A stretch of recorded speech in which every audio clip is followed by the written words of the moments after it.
En ma qualité de vice-président de la loge francophone Robert Gamzon, en l'absence de notre présidente Jacqueline Robibaud, actuellement en déplacement et qui m'a chargé de l'excuser, je vous souhaite bien cordialement la bienvenue à cette soirée qui a été organisée par notre commission culture, dont notre mentor Pierre Dreyfus est le responsable. L'assistance est un peu clairsemée en raison de nombreux départs en vacances et de maladies de certains de nos amis à qui je souhaite une refouach Tema. Je vous remercie pour votre présence et salue tout particulièrement notre ami Khedva, président du district Bnei de Jérusalem, ici présente. À la demande de certaines personnes absentes ce soir, notre reporter maison, le cinéaste David Sherman, que je remercie, va faire un enregistrement sono cette soirée, enregistrement dont nous vous indiquerons ultérieurement le lien pour l'écouter. C'est un réel plaisir pour nous de recevoir Yoel Sher, ancien ambassadeur d'Israël, qui est un fidèle et grand ami de notre loge, dont il est une des principales chevilles ouvrières en ce qui concerne l'organisation de nos colloques, tous réussis. N'étant pas très à l'aise pour parler en public, je passe maintenant la parole à notre ami Pierre Dreyfus, à qui je laisse le soin de présenter la soirée.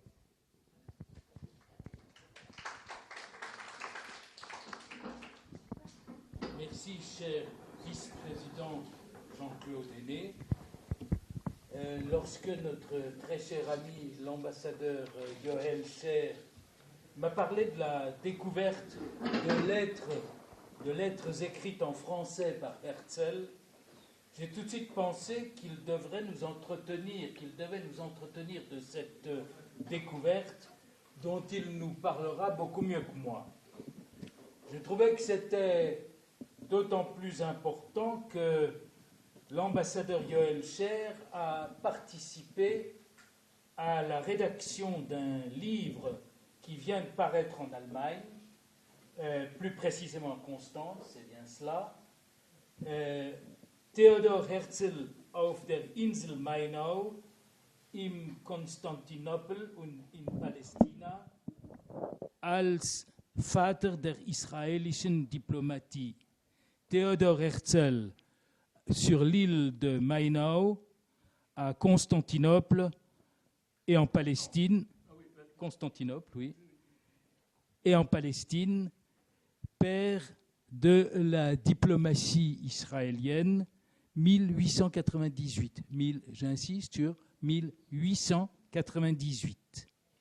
Il est question dans ce livre également de 14 lettres que Theodor Herzl a écrites à Felice Ravenna.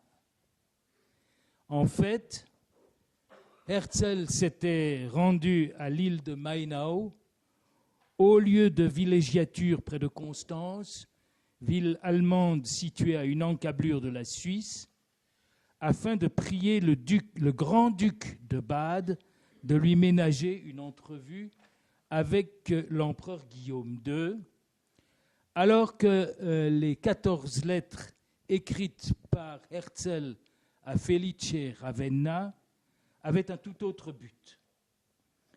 Ce sont précisément de ces 14 lettres dont va nous entretenir Yoel Sher. Avant de lui céder la parole, je voudrais rendre un hommage particulier à 3 artisans, sans lesquels cette soirée n'aurait pas pu avoir lieu.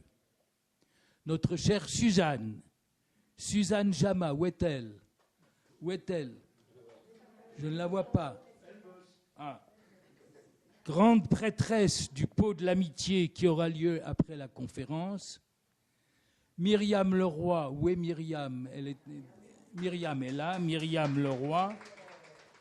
Autre âme du pot de l'amitié, toujours présente et souriante. Et David Sherman, d'habitude il est là, oui. David Sherman, notre cinéaste, lui aussi toujours disponible, donnant des conseils avec autant de gentillesse que de disponibilité. Je trouve que j'ai assez parlé. Je vais immédiatement céder la parole à notre ami Yoel Sher. Je précise que après son exposé, Yoël sera disposé à répondre à un petit nombre de questions, 5 au maximum, s'il y en a, il est possible qu'il n'y en ait pas, c'est vrai. Et s'il devait y avoir des questions, de grâce, ne refaites pas une deuxième conférence, soyez extrêmement concis dans les questions que vous êtes susceptibles de poser. Mais Yoël vient de nous dire, l'ambassadeur Cher vient de nous dire que peut-être il n'y aura pas de questions. Alors, laissons les augures décider. À toi, Yoël.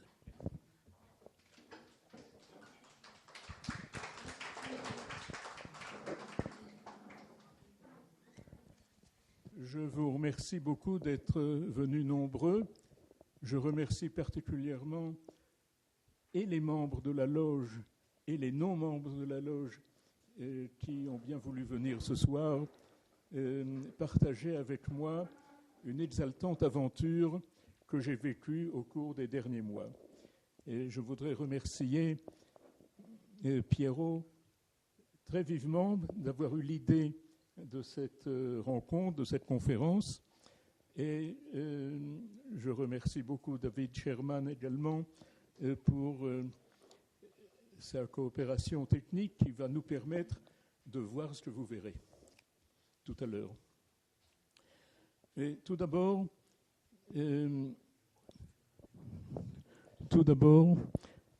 je voudrais lire un message que j'ai reçu de la présidente de la loge, Jacqueline Rebibeau, qui me dit « Cher Yoël, comme j'aurais voulu être présente pour introduire et écouter ton exceptionnelle conférence.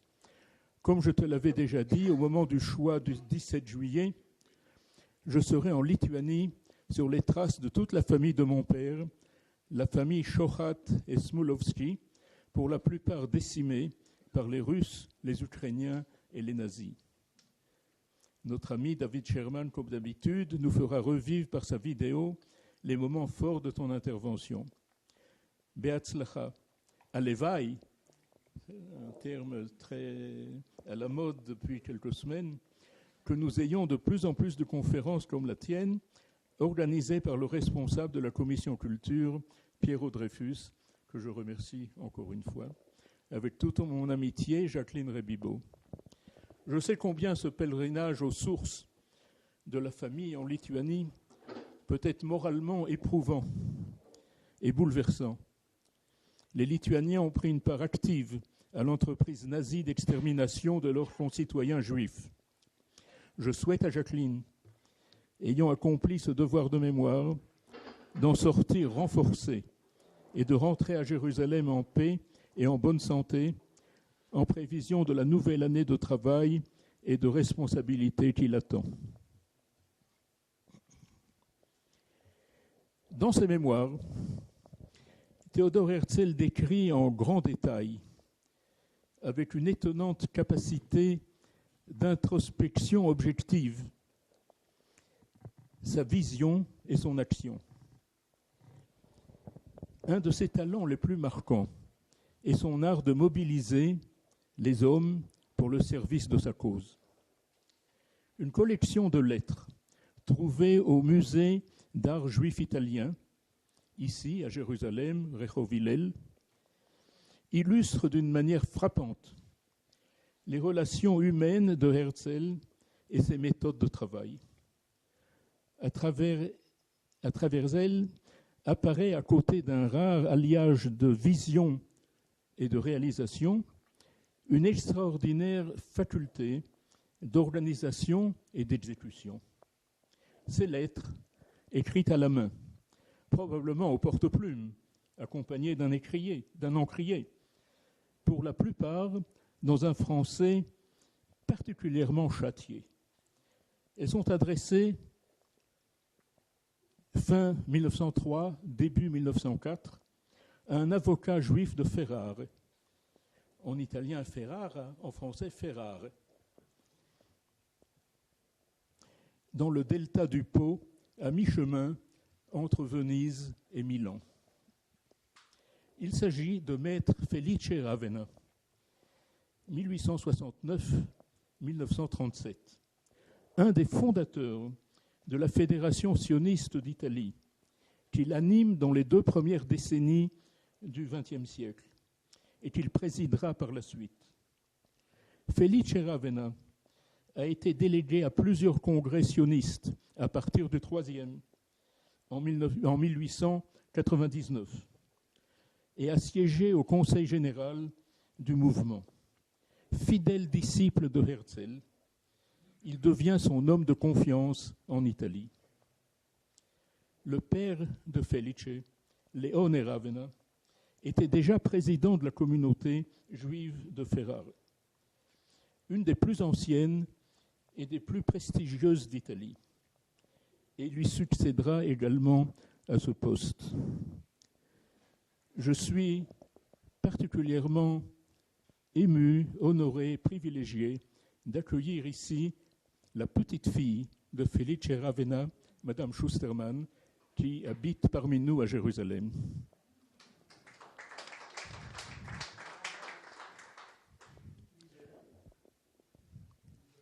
Le 5 septembre 1903, une semaine après le dramatique 6e congrès sioniste, où s'affrontèrent les partisans et les opposants du projet de colonisation de l'Ouganda, Herzl écrit à son ami Ravenna qu'il doit absolument voir le pape,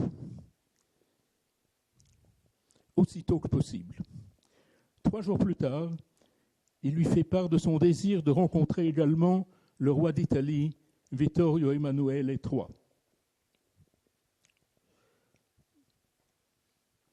Ravenna l'accompagnera à Rome lors de ces audiences qui eurent lieu avec le roi le 23 janvier 1904 et avec le pape au Vatican le surlendemain.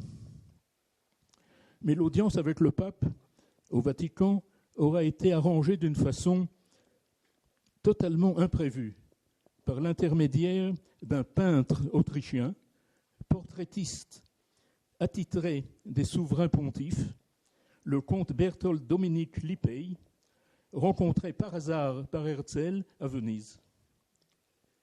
La lettre de Herzl à Ravenna du 13 février 1904 est probablement une des dernières écrites par Herzl dans son action politique et diplomatique. Peu de temps après, il tombera malade et succombera le 3 juillet de la même année, à l'âge incroyablement jeune de 44 ans.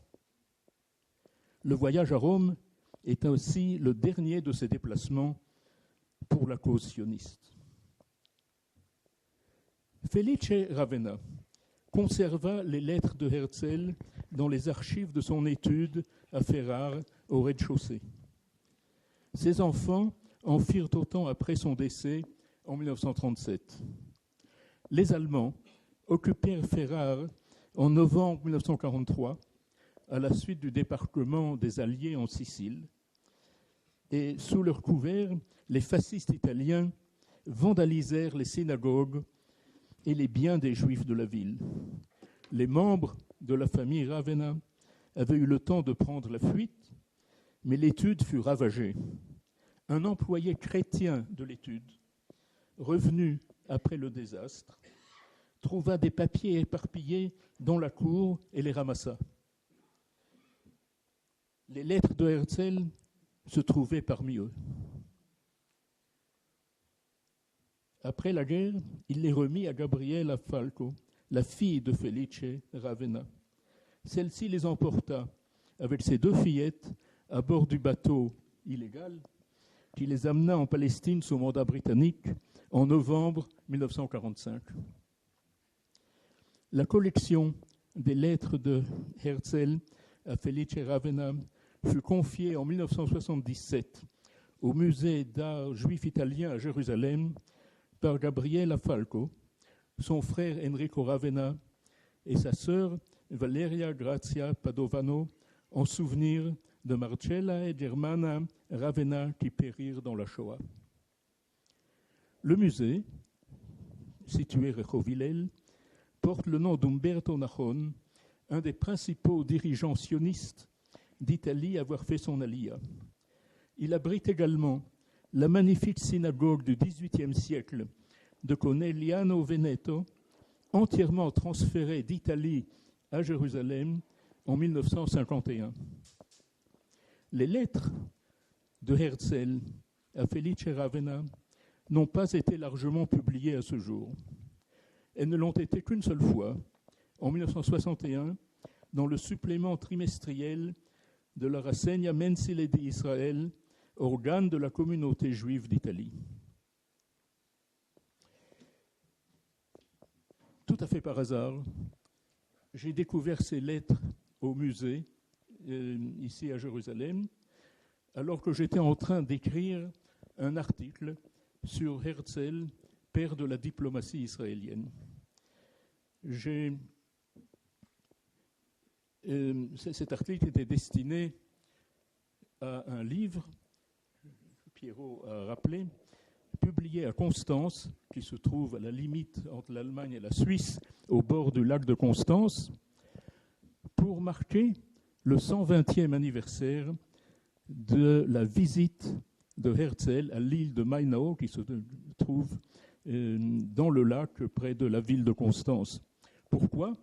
Parce qu'il résidait le grand-duc Frédéric de Bade, qui était l'oncle de l'épouse de l'empereur Guillaume II, l'empereur d'Allemagne, et Herzl voulait lui demander de bien vouloir intervenir auprès de l'empereur qu'il voulait rencontrer, il voulait lui parler de la réalisation du projet sioniste, lui demandant d'intervenir, lui, auprès du sultan à Constantinople, afin que les Turcs permettent aux Juifs de venir s'installer en Palestine. J'ai demandé au directeur du musée, Gilad Levian, et à la conservatrice des lettres, Rachel Berkovitch, la permission de les reproduire. J'ai reçu cette autorisation et celle également de la famille, ainsi que des photocopies de ces lettres, et elles sont reproduites dans le livre qui vient de paraître à Constance pour marquer le 120e anniversaire de la visite de Herzl. Et je dois ajouter que cette visite de Herzl à l'île de Mainau est considérée comme le premier acte substantiel de Herzl après le congrès sioniste. C'est le premier pas qu'il fait, puisque à la suite de cette visite, effectivement, il a rencontré l'empereur Guillaume II à 3 reprises. La première, la même année, en 98, c'est-à-dire il y a 120 ans. La première à Constantinople, la seconde à Mikvé Israël, la troisième ici à Jérusalem.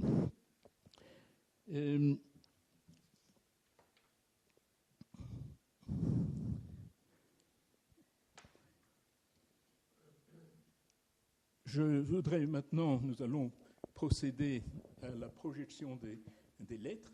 Vous verrez les lettres manuscrites. Elles sont écrites, comme je l'ai dit, dans un français impeccable. Herzl, je l'ai appris maintenant, était un véritable polyglotte. Je ne sais pas quelle est la véritable étendue de ses connaissances linguistiques, mais bien sûr, il parlait l'allemand, qui était sa langue de travail, il parlait le hongrois, qui était le pays de sa naissance à Budapest. Je vois là que son français, vous verrez, est vraiment impeccable. C'est le français la langue d'un français particulièrement cultivé. Il parlait l'italien, un peu. Il parlait l'italien. Il a écrit une lettre en italien. Il y a une des lettres qui est en italien.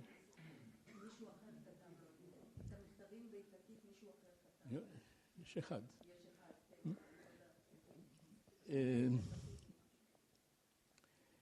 Il savait un peu l'anglais, pas beaucoup. J'imagine comme Herzl avait plus ou moins l'âge de mon grand-père, qu'il a dû lui aussi, dans ses études classiques au lycée, apprendre le grec antique, le latin, cela va sans dire.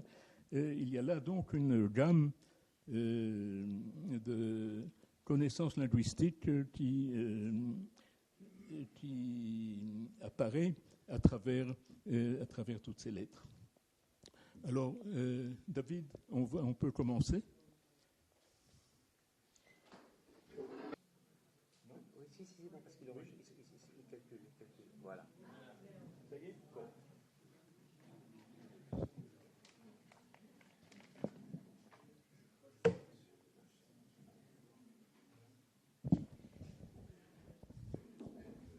Alors, la première lettre, nous allons parcourir ces lettres par ordre chronologique. Cette première lettre, qui date de décembre 1902, est écrite en italien. C'est quand même l'écriture de Herzl. Elle a peut-être été...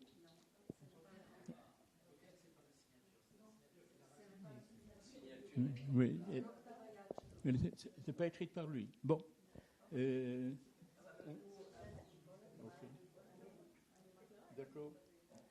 D'accord, ça je ne pouvais pas savoir. Cette lettre concerne probablement l'édition en Italie, en italien, du roman fiction de Herzl paru la même année, en 1902, à Leipzig, connu sous le nom de Altneuland, pays ancien nouveau. Le sujet est encore banal, technique. Ce n'est pas encore une grande amitié entre Herzl et Felice Ravenna. Et il lui dit, cher ami et adhérent au mouvement sioniste, merci beaucoup pour votre lettre. Je traduis de l'italien. J'approuve votre proposition, mais je préférerais que mon livre soit publié aux éditions des frères Trèves à Milan. Notre ami commun, Bettino Levi, étant en relation avec la maison Trèves, il pourrait aisément et rapidement s'occuper de cette affaire. Je me souviens bien que ce chevalier Trèves a déjà traduit quelque chose de moi, et il serait de ce fait le plus approprié pour notre objet. J'écris dès à présent à M. Bettino Levi pour lui demander de se charger de cette affaire, avec mes sentiments cordiaux, affectueusement vôtres, Herzl.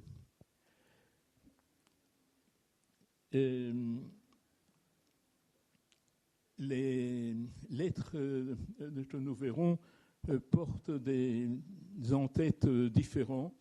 Celle-ci est celle du congressionniste, le papier officiel du congressionniste, bien qu'il s'agisse d'une affaire personnelle. Cette lettre a été traduite de l'italien par Eliane Biro.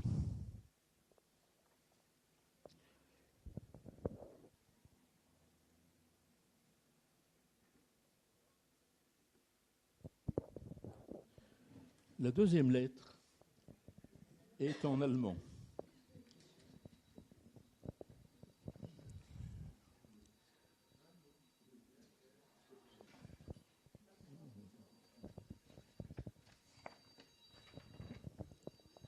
Elle date de juillet 1903. Par qui a-t-elle été tapée? Je l'ignore. Est-ce que Herzl écrivait à la machine ou a-t-elle été tapée par une secrétaire? Difficile de le savoir. Le contenu porte sur des procédures de vote pour l'élection à des postes du congressionniste. Mais signe de modernité, ce modèle de machine à écrire, en 1903, qui imprime des majuscules et des minuscules, n'est commercialisé que depuis 10 ans.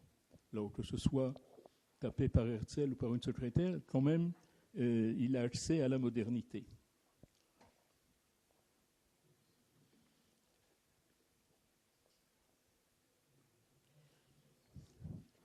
Deuxième lettre. Ah non, je suis revenu.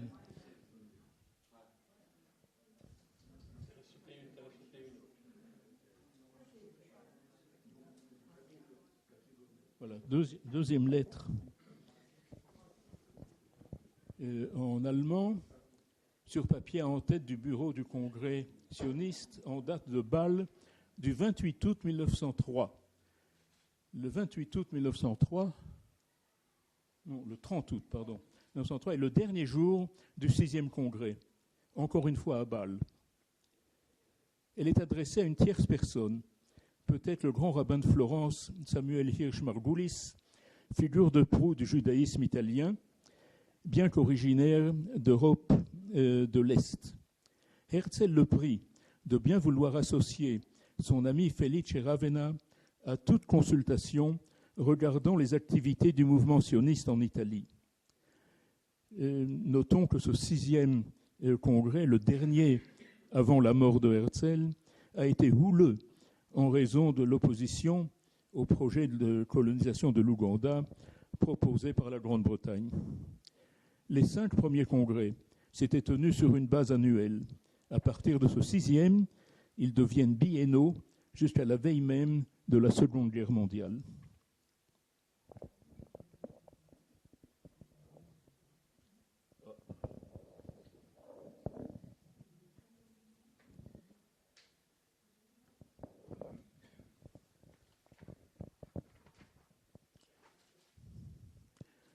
Une semaine plus tard, en français cette fois, comme toutes les lettres suivantes, écrit à Althausee, station balnéaire alpine de Styrie, dans le sud de l'Autriche, où Herzl se repose des fatigues du congrès. Sa relation avec Ravenna semble déjà plus intime. Là commence son implication dans l'action diplomatique de Herzl en Italie. Il commence pourtant en italien « Mio caro Felice Ravenna ». Il faut que je voie le pape le plus tôt possible. La chose doit être conduite prudemment et avec la plus grande discrétion. Même mon secrétaire n'en sait rien, ce qui explique la forme de cette lettre. Consultez et après écrivez-moi ce que vous pourrez faire. Mais ne le faites pas avant d'avoir mon consentement télégraphique signé Benjamin. Bien cordialement à vous, mon cher Felice, votre dévoué Herzl.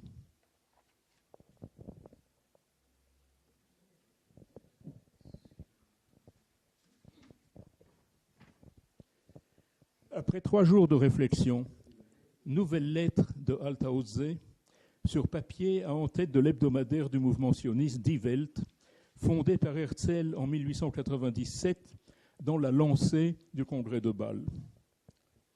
Mon cher Felice, après avoir longuement réfléchi sur la question de l'audience chez le roi, je crois que le mieux serait de solliciter l'appui du ministre de la Guerre, le général Ottolenghi. Dr Margulis le connaît. Voulez-vous aller voir Ottolenghi en compagnie du docteur Margulis? Vous lui exposerez les faits, l'histoire de notre mouvement, etc. Pour mon audience chez le roi, le meilleur moment serait au mois d'octobre, après mon retour de Paris. Néanmoins, il faudrait commencer les démarches immédiatement. J'attends vos nouvelles, bien cordialement le vôtre, Herzl.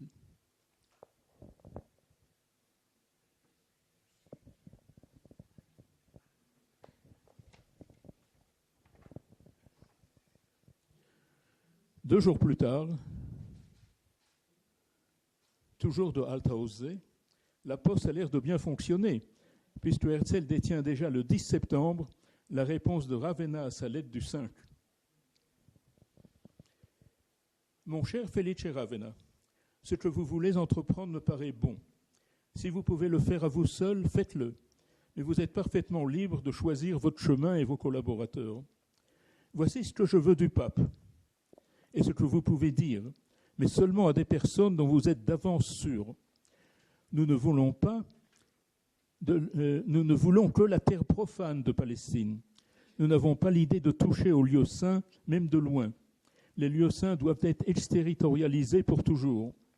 Cette proposition, je veux la faire accepter et protéger par le pape, comme le souverain spirituel, respecté et reconnu, même par les chrétiens des autres églises. Maintenant, mio caro Felice, mettez-vous en marche. Je serai heureux d'avoir en vous le collaborateur dont j'ai besoin. Ne perdons pas un seul moment. et avant tout de la discrétion. Bien cordialement à vous, Herzl.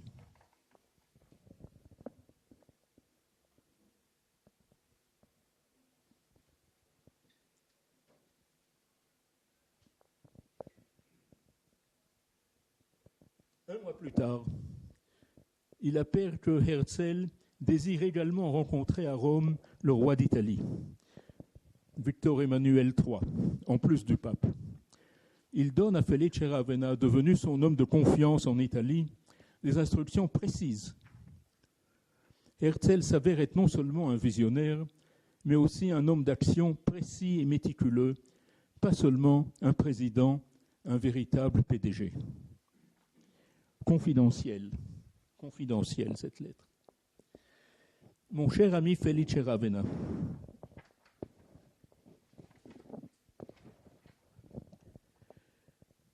je viens de recevoir du docteur Margulis une communication importante. Il a vu le roi, qui lui a dit qu'il me recevrait. Se verrà a Roma, lo vedrò volentieri. S'il vient à Rome, je le verrai volontiers, a dit le roi au docteur Margulis. J'irai donc à Rome, mais cela doit rester un secret absolu pour tout le monde juste après l'audience. Naturellement, je vous préviendrai à temps pour que vous puissiez m'accompagner à Rome, si vous le voulez bien. Autrement, j'irai vous voir à Ferrare. Mais je crois qu'il serait bon de vous avoir avec moi. Le plus important serait de préparer une entrevue avec M. Malvano. C'est à vous que cela incomberait. Seulement, M. Malvano ne doit rien savoir ni de mon audience, ni même de mon arrivée, avant que je n'ai vu le roi. Je connais les Malvano dans d'autres pays. Ils sont tous plus patriotes que le roi. Je ne connais pas votre Malvano. Espérons qu'il ne sera pas comme les autres et qu'il sera avec nous si le roi ne sera pas contre. Préparez-vous donc des introductions pour lui, mais sans dire à personne pourquoi. Bien cordialement à vous, Herzl.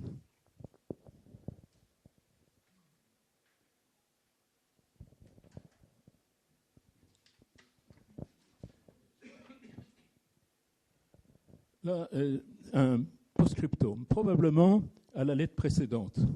Sur une feuille séparée, il contient une référence à Tripoli. Tripolis, écrit-il. J'ai été intrigué par cette référence à Tripoli. Herzl a-t-il eu des contacts avec des représentants du judaïsme de Libye venus au Congrès ou s'agit-il plutôt d'un projet qui a été discuté parallèlement ou au lieu de celui de l'Ouganda d'installation de juifs en Tripolitaine et en Cyrénaïque. J'ai posé cette question à un vieil ami, le professeur Maurice Roumani, professeur émérite de l'université Ben Gurion de Beersheva, qui est le plus grand spécialiste que nous ayons sur l'histoire des Juifs de Libye. Et il m'a dit, je ne l'ai pas encore vu, que Herzl a reçu des lettres de communautés juives en Cyrénaïque, en Tripolitaine, décrivant la situation désespérée de ces communautés. Et l'idée était d'envoyer des Juifs d'Europe, en attendant de les envoyer en Palestine, de les envoyer en Libye pour essayer d'y aider les Juifs en détresse. Et la question, c'est de savoir quel est le rapport de l'Italie avec la Libye. L'Italie a envahi la Libye 8 ans plus tard, en 1911. Mais déjà, à cette époque-là, il y avait une présence italienne importante en Libye, des banques, des entreprises commerciales. Alors, le post-scriptum dit « Cher ami, je viens de recevoir à l'instant votre lettre du 14 octobre, qui répond partiellement à ma première page. Enchanté de vous avoir avec moi, mais gardons le silence le plus absolu. Encore une chose, veuillez vous informer très discrètement, mais solidement, sur la situation actuelle de l'Italie à Tripoli. Écrivez-moi tout ce que vous pouvez apprendre à ce sujet. Je vous expliquerai les raisons quand nous nous rencontrerons. Bien à vous, Benjamin, Benjamin, c'est mon nom télégraphique.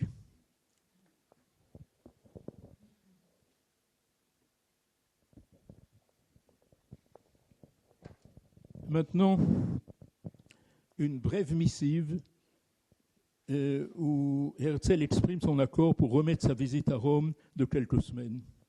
Mon cher ami Felice, va pour fin décembre. Je trouve vos observations très justes et je vous prie de vous mettre en rapport à ce sujet avec monsieur le grand rabbin Margulis. Bien cordialement à vous, Herzl.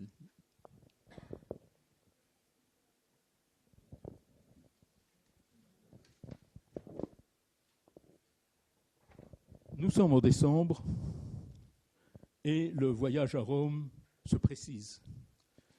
Mon cher ami Felice, j'ai l'intention de partir le 25 décembre, le soir, de Venise pour Rome. Si vous le voulez, je m'arrêterai pour quelques heures à Ferrare pour vous rendre visite, mais il serait peut-être préférable de continuer le voyage sans arrêt jusqu'à Florence. Si vous voulez monter dans mon train à Ferrare. Nous passerions la nuit du 26 à Florence pour voir le docteur Margulis et nous irions le 27 à Rome.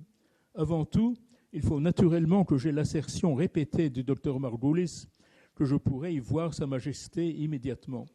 À cet effet, je lui écris aujourd'hui parce qu'il me serait impossible de rester longtemps à Rome. À mon retour, je compte m'arrêter chez vous à Ferrare, si ce n'était pas en allant à Rome. Veuillez noter mon adresse télégraphique, Benjamin, Vienne. Parce que probablement, vous aurez à me télégraphier. Bien cordialement, mon cher ami, je reste votre dévoué, Herzl.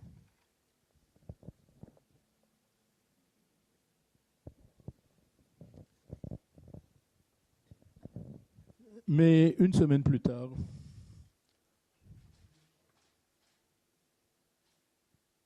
non, celle-là on a déjà vu.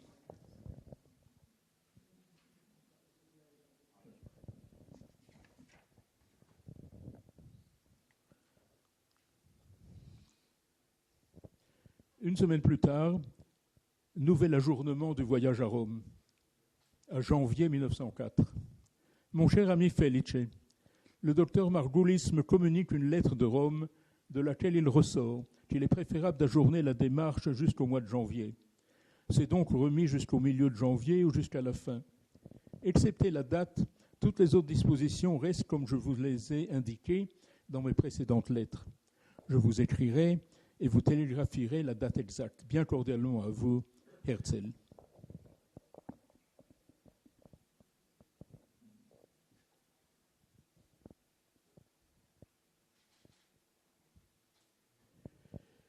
Nous sommes en janvier 1904, la dernière année de la vie de Herzl. Il est déjà très affaibli, sans doute miné par la maladie congénitale qui l'emportera. Mon cher ami Felice, je partirai probablement dimanche prochain, le 17 janvier, pour l'Italie. Je compte arriver à Ferrare le 19 ou 20. Vous aurez encore de mes nouvelles par le télégraphe. Je vous prie de préparer tout pour votre départ avec moi le lendemain de mon arrivée à Ferrare. Préparez, s'il vous plaît, les instructions pour M. Malvano, qui ne doit pas encore rien savoir. Pour le pape, je suis très surmené, très fatigué, et je ne voudrais pas avoir de réception de nos amis à Ferrare. Vous m'en excuserez plus tard, ils me pardonneront. Au revoir donc et à bientôt, mon cher Felice, votre tout dévoué Herzl. Adresse télégraphique, Benjamin, Vienne.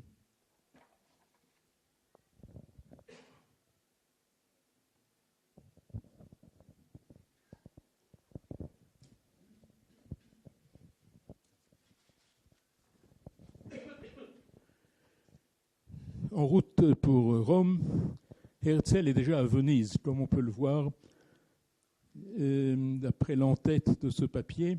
celle du Grand Hôtel à Venise. Mais la lettre est tronquée, nous n'avons pas, il manque une page, nous n'avons pas la suite. Herzl finira par rencontrer le roi d'Italie et le pape les 23 et 24 janvier. Nous sommes le 18. Il écrit donc de Venise. « Mon cher ami Felice, j'ai reçu vos nouvelles. Je compte partir demain mardi par le train de 9h50. Je serai donc vers 1h chez vous à Ferrare et je crois que je repartirai à 15h pour Florence. Je m'arrête seulement à Ferrare pour vous rendre visite et pour nous concerter sur toutes les choses. Je crois que 2 heures nous suffiront. Pour ne pas trop vous déranger, je crois que vous devriez partir seulement jeudi pour Florence, où je vous attendrai. À Florence, je veux avoir 24 heures de repos, car je suis très surmené et nos travaux de Rome me fatigueront certainement de nouveau. Ce jour de mon repos à Florence vous est donc encore gagné. Mais à partir de jeudi, vous m'appartenez corps et âme, mon cher Felice, jusqu'à ce que nous ayons terminé notre affaire.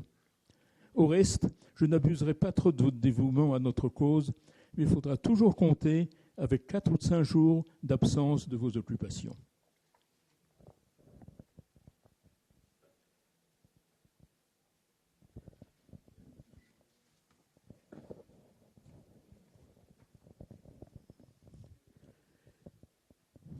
À son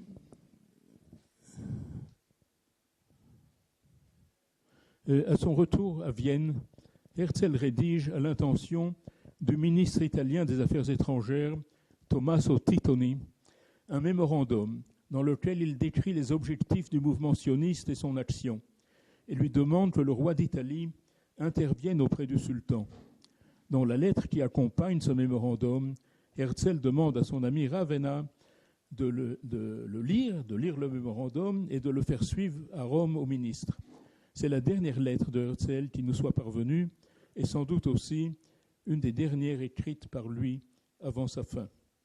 Donc le 13 février 1904. Mon cher Felice, veuillez lire la lettre que vous trouverez ci-joint, après quoi vous aurez la bonté de la fermer soigneusement et de l'envoyer immédiatement comme lettre recommandée à son destinataire. Vous ne ferez lire cette lettre à personne, excepté à monsieur votre père, s'il est à Ferrare. Mais je vous prie de ne pas retarder d'un seul jour pour l'expédition. Tous mes meilleurs sentiments à vous, votre père, madame Ravenna, vos chers enfants et à tous nos amis. Votre bien sincèrement dévoué, Herzl. Et maintenant, voici le mémorandum.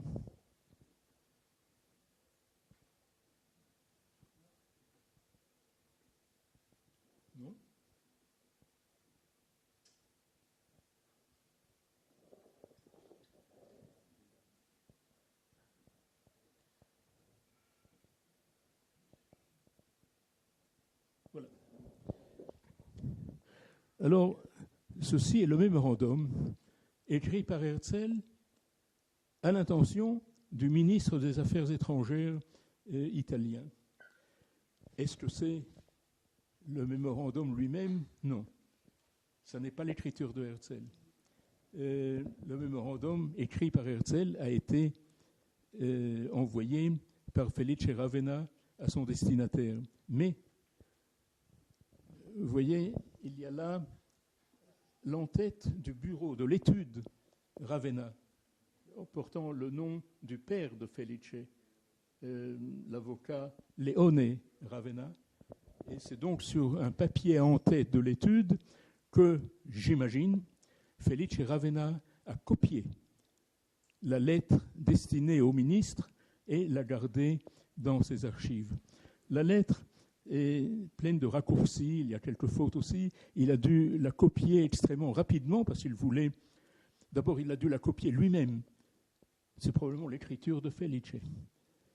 Il a dû l'écrire lui-même puisqu'il était tenu au secret par Herzl. Il ne devait pas la montrer à quiconque. Donc, il l'a très rapidement copiée. Il n'y avait pas de photocopieur à l'époque. Ça aurait été beaucoup plus facile. Et il l'a écrite avec des raccourcis. Et nous avons 4 pages de mémorandum. Voilà, les pages 1 et 4, les pages 2 et 3 du mémorandum. C'est le texte envoyé par Herzl à Felice Ravenna pour qu'il le transmette au ministre des Affaires étrangères, Titoni. Je vais vous donner lecture de ce mémorandum parce que Herzl y brosse un tableau précis de sa vision, de ses buts, de son pragmatisme, de ce qu'il veut faire, de ce qu'il veut obtenir et de ce qu'il demande au roi Victor Emmanuel de faire en faveur du sionisme. Je pense qu'on n'a plus besoin de regarder cela, on peut allumer et je donnerai lecture du mémorandum.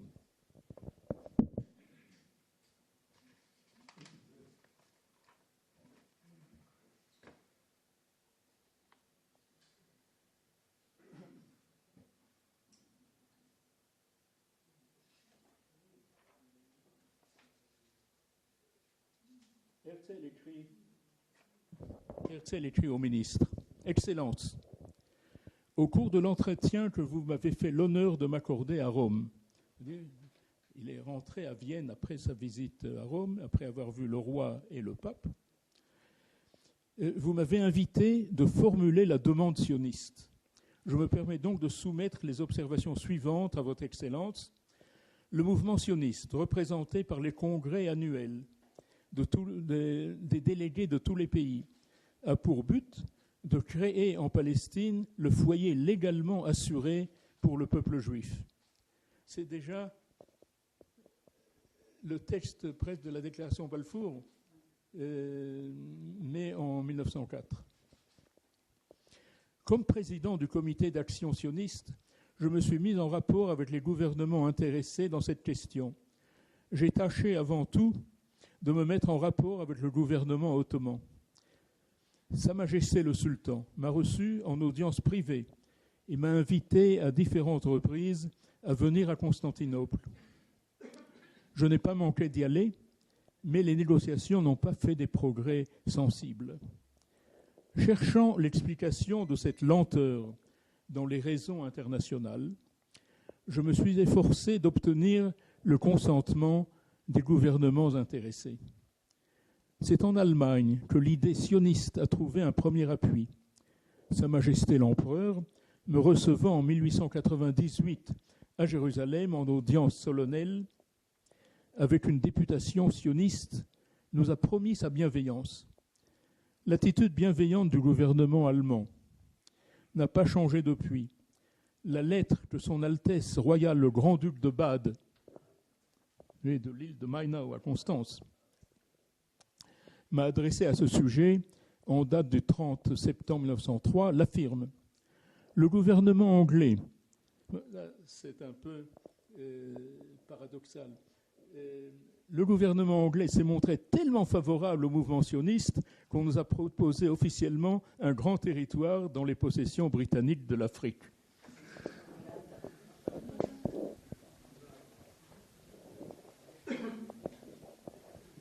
C'est la grande dispute, la grande discussion entre les sionistes de Sion et les sionistes territorialistes qui voulaient un foyer juif n'importe où pour sauver les juifs victimes des pogroms en Europe de l'Est. En Autriche, le gouvernement regarde nos efforts avec un intérêt bienveillant. Comme le dit le président du Conseil, M. de Körber, dans sa lettre qu'il m'a adressée le 28 septembre 1903.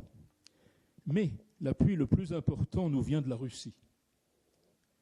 Au mois d'août 1903, le ministre, M. Vyacheslav Pleve, ministre de l'Intérieur, a ajouté que cette déclaration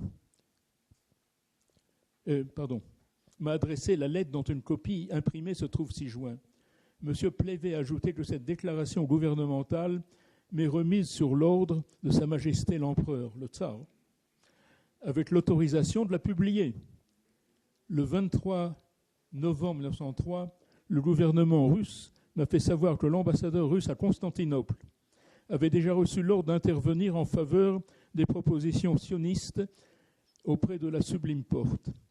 La déclaration gouvernementale russe du 30 juillet 1903 va plus loin que notre propre formule. Nous n'avons pas demandé un État juif indépendant en Palestine. Nous rendons compte des difficultés qu'une pareille prétention nous causerait. Tout ce que nous demandons, c'est l'établissement du peuple juif en Palestine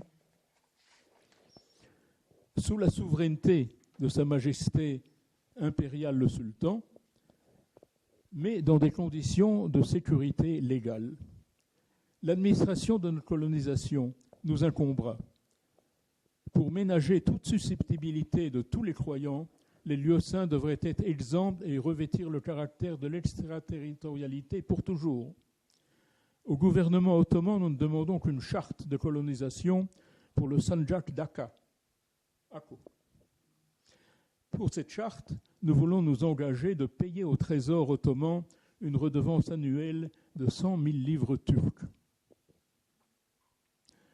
Notre proposition n'est donc pas dépourvue d'avantages sérieux pour le gouvernement ottoman. Mais s'il est assez simple de les énumérer, il est difficile de dire sans émotion la situation misérable dans laquelle croupissent nos pauvres juifs en Russie, en Roumanie, Galicie, etc. L'émigration en Amérique n'est pas un remède. Partout, ils se retrouvent dans la même misère politique, sociale et économique, même dans les pays libres qui, du reste, commencent à fermer leurs ports à cette immigration. L'antisémitisme leur rend la vie dure partout. Pour l'Italie, ces luttes et misères ne sont qu'un bruit lointain. L'Italie n'est même pas effleurée par la question juive. Et c'est justement pour cette raison que le gouvernement pourrait rendre un grand service à l'humanité en prêtant la main à la solution de cette question si pleine de douleur.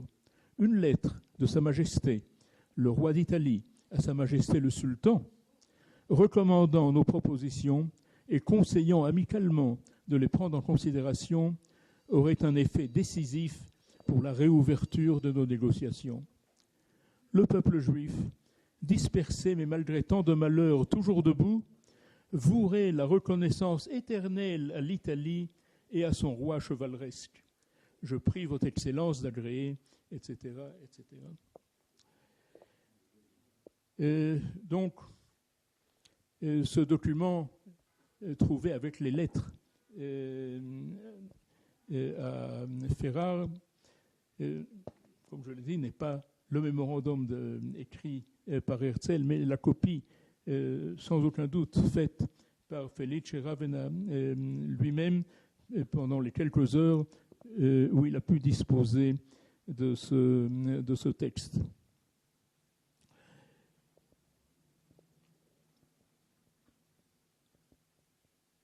Il y a... Bon. Voilà pour cette correspondance. Je crois que j'ai pu partager avec vous cette aventure que j'ai vécue en lisant ces lettres, en les transcrivant, en les traduisant pour le livre qui est apparu à Constance. Le voici. Le livre, toutes les lettres y figurent, sauf une chose. Le mémorandum n'y est pas. Parce que lorsque j'ai reçu les documents photocopiés du musée, ils n'avaient pas retrouvé le mémorandum. Nous avons attendu quelques semaines pour l'impression du livre de trouver le mémorandum. Finalement, on a dit, bon, on l'imprime tel quel. Une semaine plus tard, j'ai été au musée, j'ai trouvé le mémorandum. Maintenant, je l'ai. Dans une prochaine édition, s'il y en a une, on ajoutera aussi le mémorandum. J'en ai terminé avec les lettres. Et il y a une chose, une tentation à laquelle j'ai du mal à résister. C'est celle de vous lire l'extrait du journal tenu par Herzl où il relate son audience avec le pape. Et Herzl écrit le 26 janvier, le lendemain de sa rencontre avec le pape, « Hier, j'ai rencontré le pape. Je fus conduit vers lui à travers une succession de salons de réception. Il me reçut debout et me tendit la main que je ne baisais pas. Lipei, le peintre autrichien qui avait arrangé l'audience, m'avait recommandé, m'avait enjoint de le faire, mais je ne le fis pas. Je crois que cela lui a déplu au pape, car chaque visiteur s'agenouille devant lui et au moins lui baise la main. Ce baise-main m'avait beaucoup tracassé et j'étais heureux d'en avoir fini. Il s'assit dans un fauteuil, un trône pour les occasions mineures. Puis il m'invita à m'asseoir à sa droite, souriant avec une amicale anticipation. Je commençai en italien. Je remercie votre sainteté de la faveur de m'avoir accordé cette audience. C'est un plaisir, répondit-il aimablement. Je le priai d'excuser mon mauvais italien. Non, commandeur, vous parlez très bien, dit le pape. J'avais mis pour la première fois mon ruban de l'ordre de Medjedié, reçu du sultan. Et pendant tout l'entretien, le pape s'adressa à moi en tant que commandeur. Je lui présentai brièvement ma requête. Il me répondit sévèrement et résolument. Nous ne pouvons pas donner notre approbation à ce mouvement. Nous ne pouvons pas empêcher les Juifs d'aller à Jérusalem, mais nous ne pourrons jamais le sanctionner. Le sol de Jérusalem, s'il n'a pas toujours été sacré, a été sanctifié par la vie de Jésus-Christ. En tant que chef de l'Église, je ne peux rien vous dire de différent. Les Juifs n'ont pas reconnu notre Seigneur, et donc nous ne pouvons pas reconnaître le peuple juif. Ainsi, écrit Herzl, le conflit entre Rome, représenté par lui, et Jérusalem, représenté par moi, rebondissait à nouveau. J'avais pourtant essayé, dès le début, d'être conciliant. J'avais récité mon petit morceau sur l'extraterritorialité, le res sacrem extra commercium, les lieux saints hors de tout commerce. Je ne lui fis pas grande impression. Jérusalem, répéta-t-il, ne doit pas tomber aux mains des Juifs. Et le statut actuel, Saint-Père ? Statut actuel, Jérusalem, sous domination des musulmans, des Ottomans. Je sais, rétorqua-t-il, il n'est pas plaisant de voir les Turcs en possession de nos lieux saints, mais nous devons nous y résigner. Mais nous ne pouvons pas appuyer l'acquisition des lieux saints par les Juifs. Cela, nous ne pouvons pas le faire. C'est-à-dire que Jérusalem soit aux mains des musulmans, c'est un moindre mal. On ne peut rien faire contre ça. Je dis que notre point de départ était uniquement la détresse des Juifs et que nous désirions éviter les problèmes religieux. Oui, dit-il, mais nous, en tant que chefs de l'Église, ne pouvons faire cela. Il y a deux possibilités. Ou les Juifs continueront à s'attacher à leur foi et à attendre le Messie qui, pour nous, est déjà arrivé. Ils continueront à renier la divinité de Jésus et nous ne pouvons les aider. Ou ils iront là-bas sans aucune religion et en ce cas, nous ne pourrons être que moins favorables encore à leur égard. La religion juive est le fondement de la nôtre, mais elle a été supplantée par l'enseignement du Christ et nous ne pouvons lui concéder aucune validité. Les Juifs, qui auraient dû être les premiers à reconnaître Jésus-Christ, ne l'ont pas fait jusqu'à ce jour. Je remarquai que la terreur et la persécution n'avaient peut-être pas été le meilleur moyen d'éclairer les Juifs. Et lui, ignorant les persécutions, l'Inquisition, les massacres, les croisades et tout, répond « Notre Seigneur est venu en paix, il n'a persécuté personne, c'est lui qui l'a été. » Donc l'Église n'a aucun rôle. Mais Saint-Père, les Juifs sont dans une situation terrible. Nous avons besoin d'une terre pour ces hommes persécutés. Le pape répond, et cela doit être Jérusalem. Nous ne demandons pas Jérusalem, répond Herzl, mais la Palestine, seulement la terre séculière. Nous ne pouvons pas être en faveur de cela, répond le pape. Si vous venez en Palestine et que vous vous y installez, nous aurons des églises et des prêtres prêts à vous baptiser tous. Et il répéta, nous ne pouvons pas, non possumus. En le quittant, Je lui donnai une chaleureuse poignée de main et m'inclinai profondément. L'audience avait duré 25 minutes. Dans une des salles de Raphaël, je vis en sortant un tableau. Un empereur agenouillé devant un pape assis, tu lui poses une couronne sur la tête. Voilà, je vous remercie beaucoup de votre attention.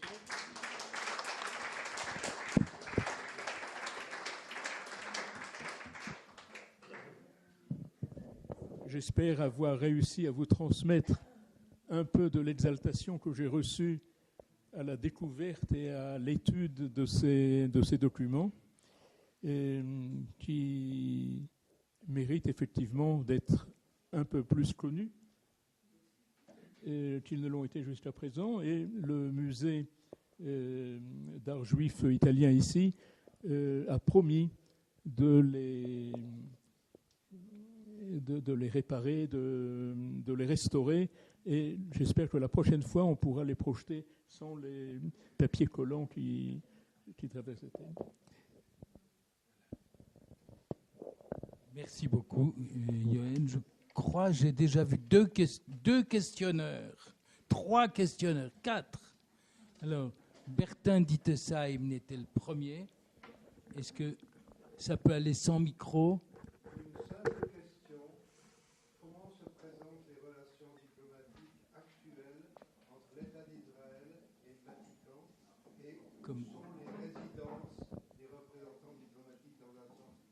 Quelles sont les relations de l'État des relations diplomatiques actuelles? Bon, évidemment, les relations ne sont plus ce qu'elles étaient en 1904. Heureusement, il y a eu le Concile, il y a eu Vatican II entre-temps, il y a eu la reconnaissance mutuelle et l'établissement de relations diplomatiques entre Israël et le Vatican en 1994, il me semble. Depuis, nous avons un ambassadeur auprès du Saint-Siège. Les relations ne peuvent que s'améliorer. Elles ont été tellement mauvaises pendant 2000 ans qu'elles ne peuvent plus être pires. Où est la résidence du représentant diplomatique en Israël? Il y a un nonce, à Jérusalem, oui bien. Il y a un nonce, c'est un ambassadeur du pape.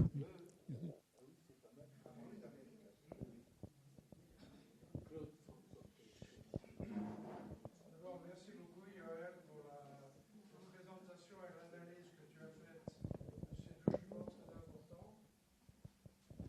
C'est effectivement un problème. Cela tient au pragmatisme de Herzl. Sa principale motivation, c'est d'apporter un sauvetage aux Juifs persécutés pendant les pogroms en Europe de l'Est. Et il cherche une solution, même si ce n'est pas une solution définitive, permanente, que ce soit un endroit où il puisse être accueilli et vivre en tranquillité en dehors de ces persécutions. Effectivement, on peut lui reprocher de ne pas s'être uniquement fixé sur Jérusalem comme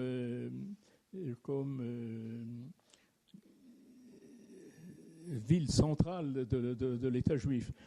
Si on lit l'État juif, d'ailleurs, il parle de la construction d'une nouvelle Jérusalem qui ne soit pas là où est la Jérusalem actuelle. C'est-à-dire, même si on reconstruit le temple, ce ne sera pas sur l'emplacement du temple, ça sera à côté, à Rechavia, mais pas exactement à l'emplacement. Il est certain que pour des Juifs orthodoxes, des Juifs d'Europe de l'Est beaucoup plus traditionnalistes, Herzl était pour eux quelque chose pas tout à fait fidèle à la tradition juive.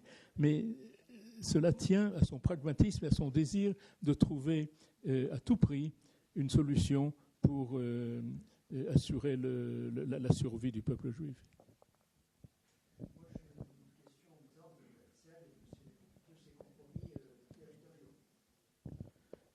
Bon, pour ce qui est de l'entrevue avec le roi, il n'y a rien dans les lettres qui en parlent. On le trouve dans le journal de Herzl, mais je n'avais pas l'intention de vous lire tout le journal, uniquement l'audience avec le pape, parce qu'elle est vraiment quelque chose d'abominable. Avec le roi, l'audience a été extrêmement favorable et c'est pourquoi, à la suite de cette audience, Herzl écrit au ministre pour lui fournir la documentation dont il a besoin pour éventuellement approcher le sultan. Évidemment, il y a un problème avec la centralité de Jérusalem pour Herzl, mais n'oublions pas que Herzl est venu ici, il a fait le voyage, il était à Jérusalem, et pour lui, c'était vraiment, si c'était possible, ça aurait été la première des priorités. Mais tant que ça n'est pas possible, il faut essayer peut-être autre chose. C'est la grande querelle de l'Ouganda, c'est cela. L'Ouganda n'est peut-être pas un programme définitif, mais un lieu d'asile provisoire en attendant de pouvoir venir à Jérusalem.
Quelle est votre question, monsieur? Je n'ai pas de question. Quel est le nom du pape? Quel est le nom du pape? Le pape, Pie X. Le pape, c'était Pie X.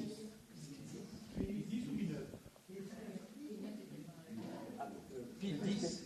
Qui avait été évêque de Venise.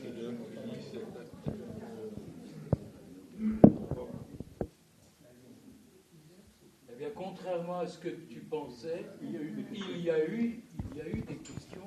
Et avant de passer la parole à notre président,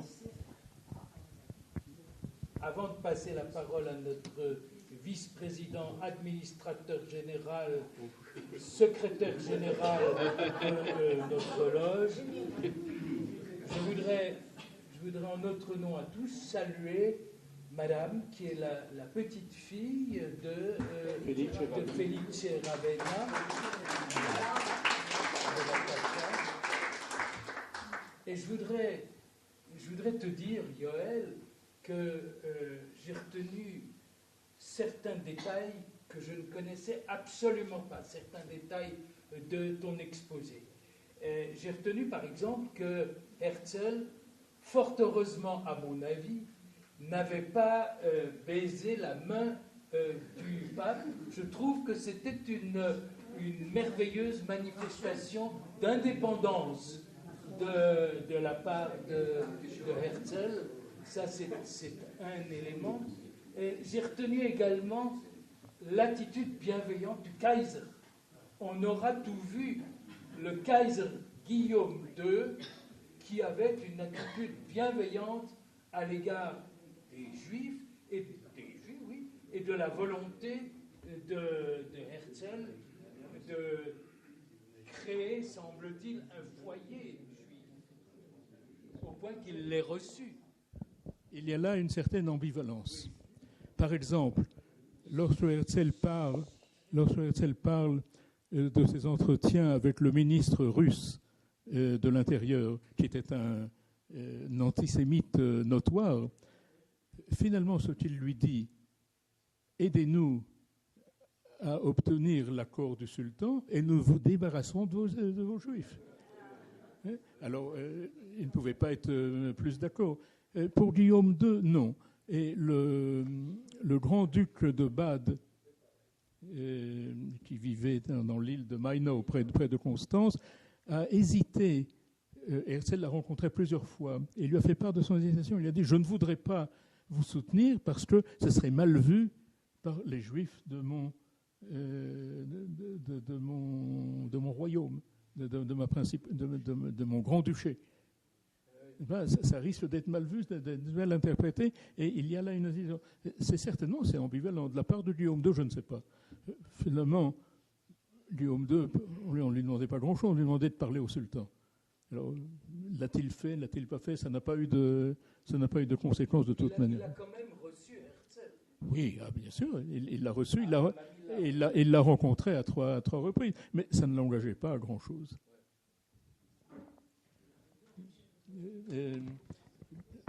Toute dernière question. Dernière question. Qui est plus ou moins directement liée à ce qu'on a entendu.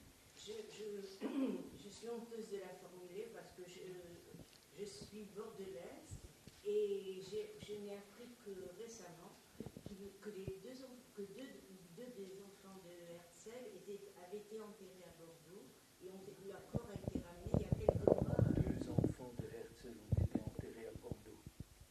Oui, qui ont été transférés ici. Quelle est la question, madame? Comment ces jeunes gens se trouvaient à Bordeaux? Est-ce que Herzl était... Comment ces jeunes gens se trouvaient à Bordeaux? La vie familiale de Herzl n'était pas tout à fait exemplaire. Herzl était totalement mobilisé au service de la cause sioniste. Sa vie familiale n'a pas été de tout repos. Et il y a eu des problèmes. Il avait deux filles et un fils qui n'avaient pas réellement de foyer. Je voudrais là ajouter un petit détail anecdotique. Nous avons ici Madame Aran, qui est l'épouse d'un de mes prédécesseurs à Vienne, et elle connaît bien l'endroit. La dernière lettre de Herzl, l'adresse à Vienne est une rue qui se trouve à 100 mètres de l'ambassade d'Israël actuelle, à Vienne, où Herzl a vécu les 5 dernières années. Auparavant, il habitait à Vienne une rue qui s'appelle Berggasse, qui était la même rue dans laquelle habitait Sigmund Freud. La grande question était, est-ce que Herzl et Freud se sont rencontrés?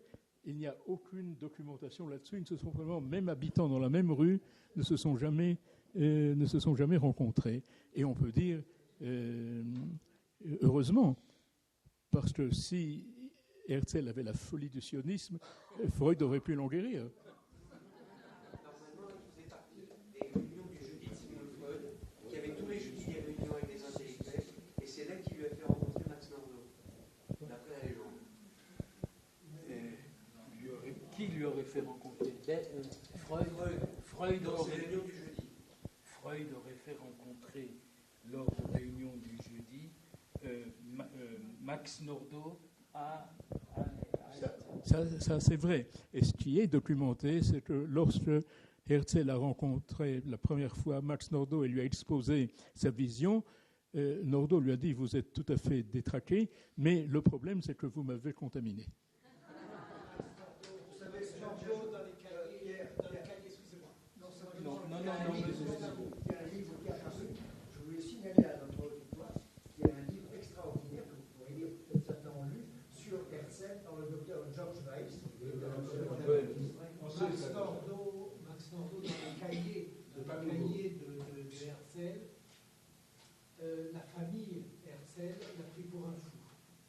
La famille de Herzl l'a pris pour un fou réel. Et Max Nordau était psychiatre, grand psychiatre à Vienne, et a donc été convoqué par la famille de Herzl pour être examiné.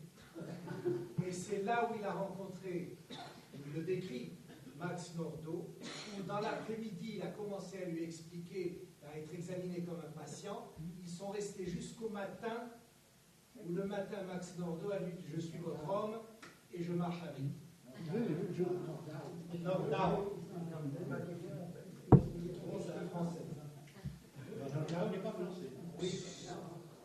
Merci pour ces précisions. Jean-Claude.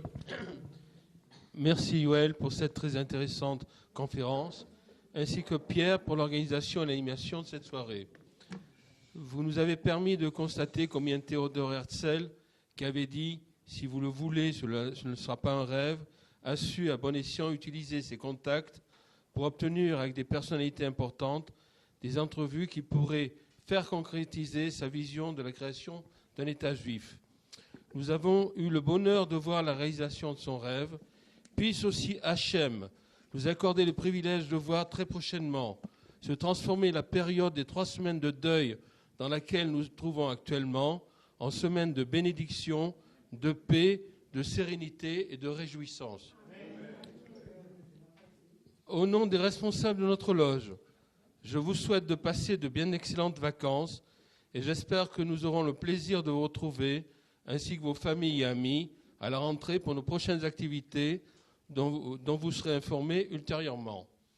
Je vous invite maintenant à rejoindre à l'étage supérieur notre pôle d'amitié, qui me donne encore l'occasion de remercier Suzanne Jama, qui en est la fidèle responsable et dévouée organisatrice, Myriam Leroy, qui l'a aidée si efficacement, ainsi que toutes les personnes qui ont accepté d'agrémenter ce buffet traditionnel par une de leurs succulentes préparations personnelles. Je vous souhaite une bonne soirée.